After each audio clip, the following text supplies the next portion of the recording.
Hello, I'm Mike Ryan. And I'm Ian Falconbridge. Welcome to Introduction to Systems Engineering. We hope that you'll enjoy the course over the next 9 weeks. The topic we're going to cover is called systems engineering. That is, the engineering of a system. We're therefore going to cover a very broad range of issues because systems engineering is an approach that involves many professions in a combined effort of design, implementation and evaluation, and that's what holds the key to the successful development of a complex human-made system. In this course, we'll provide you with a framework encapsulating the entire systems engineering discipline, clearly showing where the multitude of associated activities fit within the overall effort and how those activities relate to one another. Since systems engineering is such a broad discipline, we also discuss how the concepts and procedures can be applied to individual projects. And to help you visualise the application of systems engineering, we use a number of examples throughout the course, including an example of a domestic dwelling. These examples will be used in both the presentations and in the exercises. The course will run over 9 weeks, covering 8 major modules and a 9th summary module that concludes the course. Each module will comprise a number of online presentations and then some quizzes and some exercises to give you feedback. For those of you that want a deeper level of engagement with the course, we have 2 tests and a number of extension exercises for you to complete. So let's look now at the content for each module in a little bit more detail. So the course begins with this introductory module, in which we address the nature of systems and the concept of a system life cycle. We identify what is meant when we say that something is a system, and we narrow down the very broad definitions of such a thing to focus on human-made or human-modified systems, and those are our interests in systems engineering. We then look at the very broad phases and activities that a system moves through during its life, through what we call the system life cycle. From the early identification by the business of the need for the system, exploration of options, the functional design of the system, its physical design, detailed design and development, construction and production, and then deployment of the system into service, its utilisation throughout its life, its support, and then finally retirement at the end of its life. Systems engineering supports all aspects of the system life cycle. So in this second module, we describe the discipline of systems engineering and outline its relevance and its benefits. We introduce what we mean by the term systems engineering, and we provide a framework within which we can consider the major processes, the activities and the artefacts throughout the remainder of the course. Now in doing so, it will have become evident to you that systems engineering approach has a number of advantages. So we'll also examine in this module the relevance and the benefits of systems engineering. Before we begin to look at the various systems engineering activities in more detail in forthcoming modules, in this module we look at what we mean when we refer to the needs and to the requirements for a system. We examine what we call the needs and requirements views that are developed by business management, business operations and systems designers. We'll also consider how we might go about developing a set of requirements. We call that process requirements engineering. In Module 4, we explore requirements engineering. That is how requirements are gathered and then defined formally through a process we call elaboration. And it's through that process that we develop a formal set of requirements. We also look in this module at some simple requirements engineering tools, and we illustrate how they might be useful to you. Finally, we examine the notion of traceability, which ensures that we know where each requirement comes from, which requirements are related to it, and which requirements come from it. Next, we examine conceptual design, where we investigate how business needs and requirements and stakeholder needs and requirements are translated into a system-level understanding of the requirements of our system.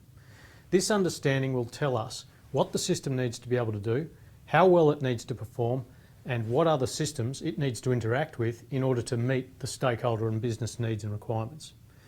We then have a look at the concept of system-level synthesis, where we make some high-level design decisions before reviewing our work in preparation for the core design effort normally associated with preliminary and detailed design.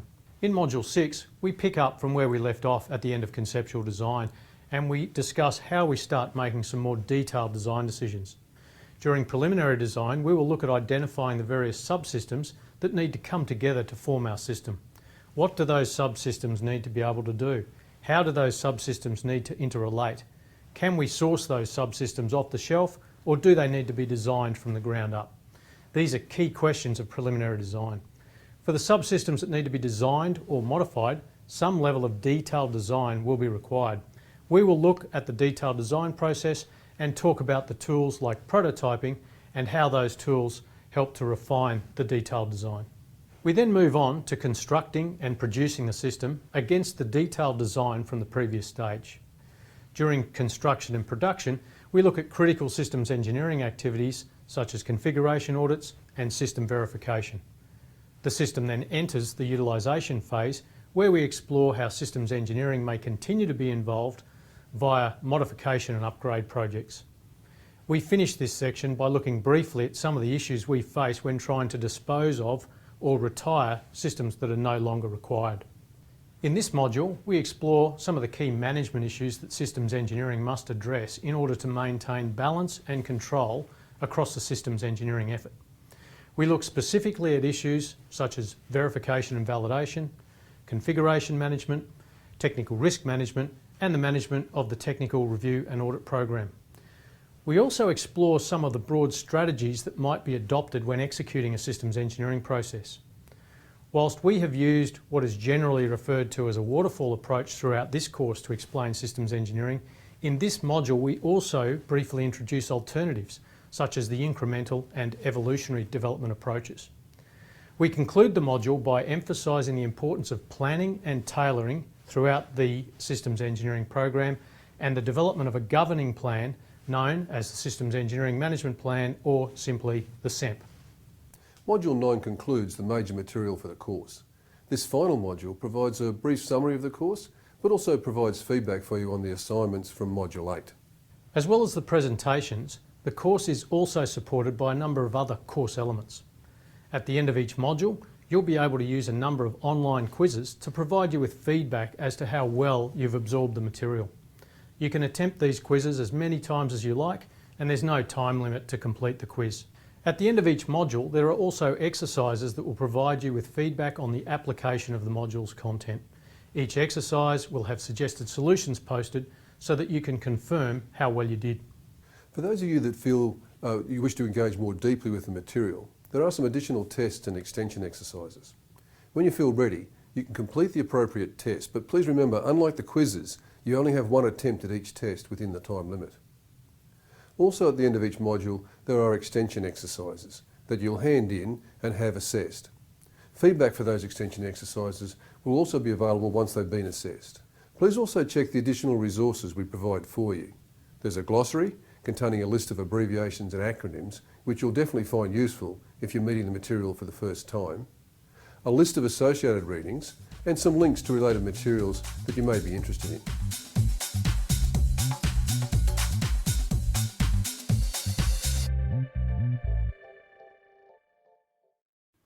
Although the lectures are designed to be self-contained, we recommend but do not require that students refer to our textbook, Systems Engineering Practice.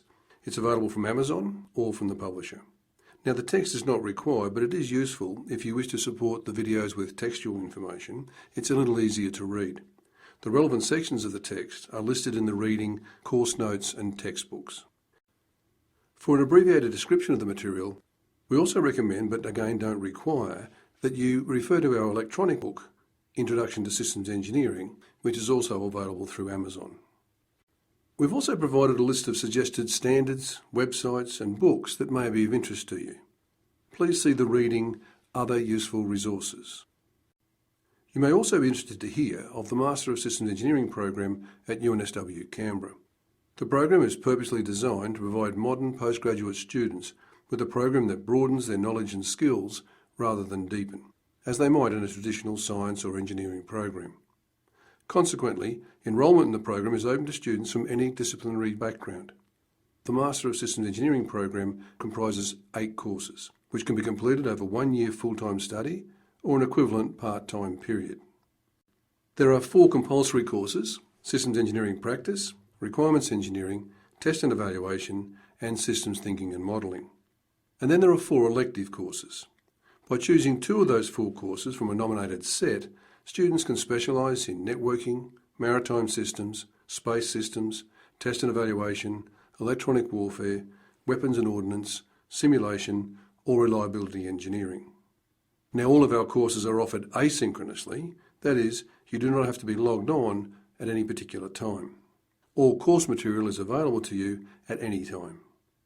So if you're interested in our Master of System Engineering program, more information is available in the video in week 9.